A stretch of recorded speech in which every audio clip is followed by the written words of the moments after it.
Hello students, welcome to our channel. आज के इस वीडियो में मैं आप लोग को पढ़ाने वाला हूं ऑडिटिंग से चैप्टर नंबर 10, जिसका नाम है कंपनीज ऑडिटर। और ये मोस्ट इंपॉर्टेंट चैप्टर है। बट इस चैप्टर को शुरू करने से पहले, आज का हमारा टॉपिक शुरू करने से पहले आपको ना एक इंपॉर्टेंट चीज बता देता हूं।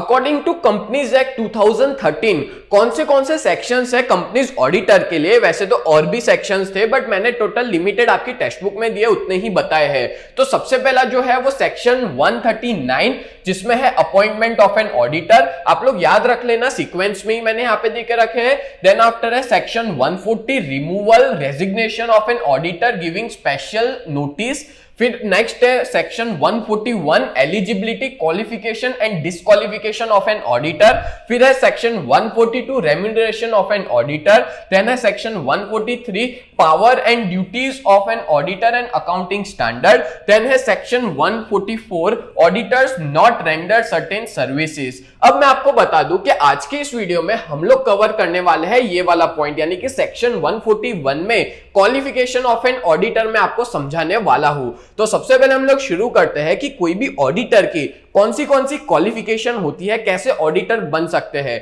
तो याद रखना, क्वालिफिकेशन ऑडिटर की वो देके रखी है सेक्शन 141, उसके 1 और 2 सब सेक्शन हम लोग कहेंगे, सब सेक्शन 1 और 2 कंपनीज एक्ट 2013 के अंदर क्वालिफिकेशन देके रखी है ऑडिटर की। तो दो तरह की क्वालिफिकेशन यहां पे मैं आपको समझाने वाला हूं। सबसे पहला है चार्टर्ड अकाउंटेंट। कोई भी ऐसा पर्सन, सबसे पहला देख लो आप, कोई भी पर्सन जो क्या होना चाहिए, सीए होना चाहिए। कोई भी इंडिविजुअल पर्सन, ठीक है, वो चार्टर्ड अकाउंटेंट होना चाहिए। और वो चार्टर्ड अकाउंटेंट क्वालिफाइड होना चाहिए चार्टर्ड अकाउंटेंट एक्ट 1949 के हिसाब से वो एज अ ऑडिटर अपॉइंट हो सकता है। फिर आगे बात करें, where all the partners of a firm of auditors practising in India are qualified for appointment as foresaid. मतलब कि कोई भी फर्म भी, मतलब कि यहां पे मैंने एक सीए की बात की, जो एक पर्सन होता है, जो कोई एक इंडिविजुअल होता है, ठीक है। उसके अलावा कोई भी फर्म यानी होता है कोई भी बिजनेस जहां पे बहुत सारे पार्टनर्स हो, बट ये सारे पार्टनर्स कहां होने चाहिए,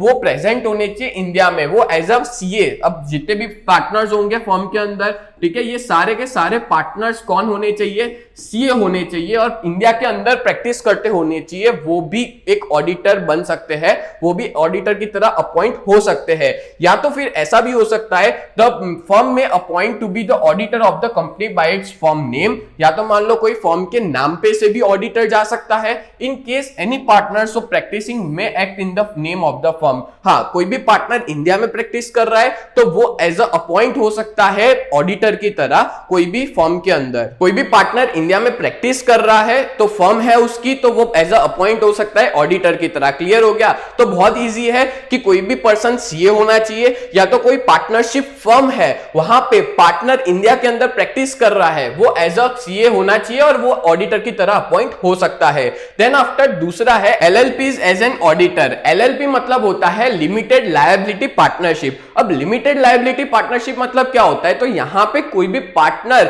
रिस्पॉन्सिबल नहीं होता दूसरे पार्टनर के लिए। यानी कि कोई भी पार्टनरशिप फर्म है, उसमें एक पार्टनर ने कोई डिसीजन लिया है तो उसकी इफेक्ट दूसरे पार्टनर पे नहीं आनी चाहिए। आपको मैं डिटेल में समझाता हूं। कोई भी लिमिटेड लायबिलिटी फर्म होती है वो अपॉइंट हो सकती है एज अ ऑडिटर, कोई भी कंपनी का ऑडिटर अपॉइंट हो सकती है। बट उसके अंदर अब जरूरी नहीं है कि सारे चार्टर्ड अकाउंटेंट हो एलएलपी के अंदर। अब मान लो उसमें एक ही चार्टर्ड अकाउंटेंट है, बाकी सारे नॉर्मल पार्टनर है जो सीए नहीं है, तो वहां पे कोई भी साइन है या कोई भी ऑथोराइजेशन है, कुछ भी करना हो तो वहां पे चार्टर्ड अकाउंटेंट पार्टनर है, यानी कि जो भी सीए किया है जिस पार्टनर ने, उसकी ऑथोराइजेशन चाहिए होगी और उसकी साइन चाहिए होगी, तभी जाके वो कोई भी तरह के डिसीजंस ले पाएंगे। क्लियर हो गया? तो यहां पे दो कंडीशन है, एक चार्टर्ड अकाउंटेंट कोई भी पर्सन होना चाहिए, या पार्टनरशिप फर्म में सारे पार्टनर सीए होने चाहिए। या तो जो एलएलपी फर्म है, लिमिटेड लायबिलिटी पार्टनरशिप, उसके अंदर एक पार्टनर सीए होगा और बाकी सारे कोई भी होंगे तो चलेगा, बट कोई भी ऑथोरिटी और कोई भी साइन के लिए उस पार्टनर को पूछना पड़ेगा। तो ये थे मेन क्वालिफिकेशन कोई भी ऑडिटर के। तो उम्मीद करता हूं ये पूरा वीडियो आपको बहुत अच्छे से समझ में आया होगा। अगर आपको कोई भी तरह का डाउट है आप मुझे तुरंत पूछ सकते हो। तो मिलते हैं नेक्स्ट वीडियो में। अपना नेक्स्ट वीडियो होगा डिस्क्वालिफिकेशन ऑफ एन ऑडिटर।